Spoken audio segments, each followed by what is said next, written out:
네, 매일 아침 지나치지 말아야 될 뉴스만 엄선해서 골라드리는 뉴스픽 시간이죠. 한동희 뉴스토마토 기자 나와 있습니다. 안녕하세요. 안녕하세요. 네, 어제 월요일이었는데 월요병 없었나요? 네, 어제 월요병 없이 그냥 운동했습니다.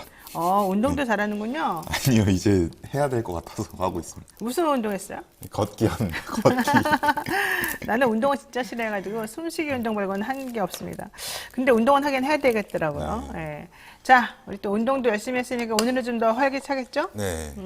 자, 무슨 소식을 가지고 왔습니까? 정호영 보건복지부 장관 후보자가 어제 저녁에 후보자 사퇴를 선언을 했습니다. 네. 어제 사퇴 선언을 하면서 일단은 윤석열 정부의 성공을 위해 여야 협치를 위한 하나의 미랄이 되겠다 이렇게 밝혔는데 장관 후보자로 지명된 지는 43일 만이고 인사청문회를 마친 지는 20일 만입니다. 그래서 김인철 사회부총리 겸 교육부 장관 후보자에 이어 두 번째 낙마 사례고요. 대통령실 참모진까지 포함하면 세 번째 사례입니다. 그래서 어제 9시 30분에 입장문을 냈었는데 수많은 의혹들이 허위였음을 입증했지만 국민들 눈높이에는 부족한 부분들이 제기됐다. 그래서 겸하게 받아들이겠다라고 밝혔습니다. 대통령실 참모진 누가 김성애 다문화 비서관이까지 그렇죠. 포함하면은 김성회, 그다음에 김인철, 이번에 정 후보자, 네. 정호영. 자, 이게 전부 다 한덕수 총리 인준과 맞바꾼 셈인가요, 말하자면? 예, 그런 셈이 되고요. 그리고 아직까지 문제가 되는 인사들이 있는데 이시원 공직기강 비서관이나 윤재순 총무비서관 아직까지 문제가 되고 있어서 뭐 추가 낙마도 뭐 고려해볼 수는 있을 것 같습니다. 근데 윤석열 대통령은 사실은 이 정호영 후보자를 보내고 싶어 하지 않았던 것 같아요. 예, 그래서 직접 지명을 철회하는 방안을 선택하지 않았고 정 후보자가 스스로 선택하는 걸 기다리고 있었습니다. 지금까지. 제가 보기에는 후보 뭐 장관으로는 못했지만 다른 방식으로 분명히 또 어떤 혜택이나 보답을 해주지 않을까 생각하는데 어떨까요? 이 대통령의 인사 스타일이나 뭐 이런 걸 봐서.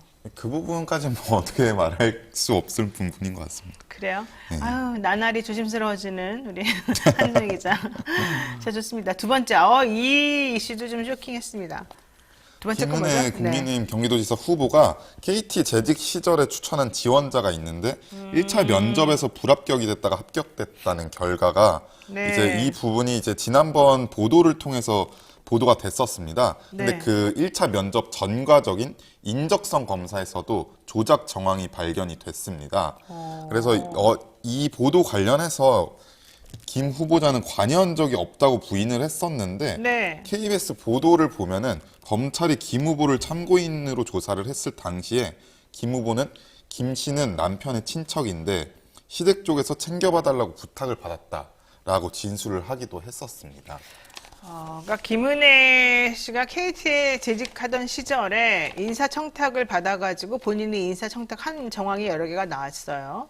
자, 그랬는데 그 중에서 본인이 직접 피의자라기보다는 참고인으로 가서 조사받았던 내용들이 있었고 네. 그 참고인으로 조사받으면서 내가 청탁한 거 맞다 네. 이렇게 시인한 것들이 있었는데 이번에 경기도지사 후보 나오면서 본인은 그런 거 모른다 예. 이렇게 말하면서 또 거짓말 논란에 한번 휩싸였었죠. 예. 그러다가 두 번째 KT 인적성 검사 결과를 조작한 내용도 또 다시 나와서 지금 또 문제가 되고 있는 겁니다. 예. 지금 얘기 들어보니까 지원자가 1차 면접에서 불합격이 됐는데 갑자기 합격한 것으로 결과가 바뀌었어요. 네, 그렇습니다. 이게 이제 기록을 조작한 건데 여기에 조작할 수 있을 만한 점수를 새로 줄 수 있을 만한 곳이 바로 인적성 검사였다는 거잖아요. 예. 이건 좀 주관적으로 할 수 있는 거라서 예. 이 점수를 조작해서 불합격자를 합격자로 만들어줬다는 거예요. 예, 그렇습니다. 인성검사, 적성검사가 따로 있는데 인성검사에서는 M등급을 받았고 인성검사랑은 무관해 보이고요. 적성검사에서 이제 숫자로 적혀 있는데 846, 848이라고 적혀 있습니다. 네. 그런데 다른 지원자들의 성적을 보면은 848이라는 게 이게 지원자 수고 846이라는 게 이제 등수인데 사실상 꼴등이네요. 꼴등이었고요. 이 부분 사실 이렇게 적성 검사 나왔으면은 다른 경우에는 723등을 했어도 불합격이었었습니다. 근데 이 부분이 적성 검사 통과를 해서 1차 면접까지 가게 된 겁니다. 그러니까 800 몇십 명 중에 720 몇 등을 해도 원래는 예, 불합격하는 불합격입니다. 사람들인데 이제 아예 거의 대놓고 꼴등을 해도 붙여줬더라. 예, 그래서 그렇습니다. 결국 최종 합격했어요, 그 사람은.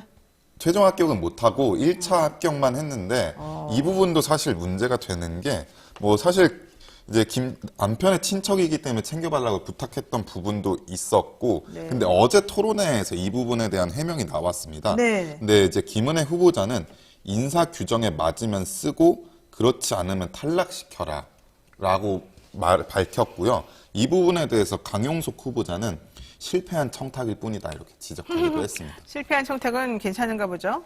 이런 거 청탁 미수는 없나 보죠? 이거 업무방식 미수 아닙니까?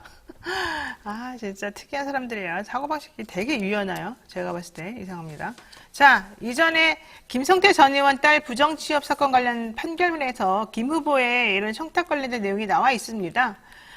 여기에 보게 되면은 김 후보가 당시 전무였는데 이때 추천한 김아무개 씨가 2012년 하반기 채용 1차 면접에서 불합격이었다가 합격으로 결과가 변경된 증거 자료가 인용되어서 보도된 바가 있고 바로 이 얘기가 좀 전에 우리 한 기자가 설명한 그거인 것 같아요.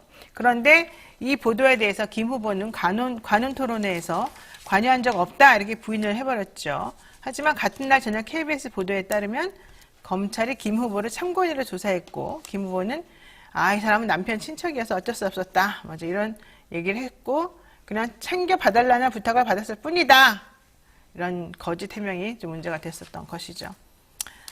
아이고, 판결문을 보면은, KT는 인성검사에서 DER 등급을 받은 지원자는 적성 검사 결과와 관계없이 탈락을 시키는데, 이 사람은 정말 탈락을 시켰어야 되고 또 김 전 의원의 딸인 김아무개 씨, 그러니까 김성태 전 의원 딸인 김아무개 씨도 인성검사에서 D등급을 받아서 불합격이었는데 합격으로 결과가 조작된 사건도 있었었고 그러려면 뭐 하려고 이런 거 하는지 인성에서 D 받은 사람들은 뭐예요 도대체? 인생이 어떻다는 거예요? 모르겠네요. 혹시 본인은 여기 들어올 때 인성검사 안 합니까? 안 했습니다. 저희 그런 거 없었습니다. 해야 되는 거 아니에요? 충분히 검증이 됐기 했는데 때문에. 본인도 뭐 D 받고 이런 거 아니에요? 아니, 저는 충분히 검증이 됐습니다. 알고 봤더니 회장님 아들 이런 거 아니에요? 절대 그런 거 없습니다. 알겠습니다. 네, 한동희 기자 수고하셨습니다. 네, 지금 여러분께서는요, 노영의 뉴스 인사이다 함께하고 계십니다. 댓글, 구독, 좋아요, 영희에게 큰 힘이 됩니다. 열심히 누르고 계세요.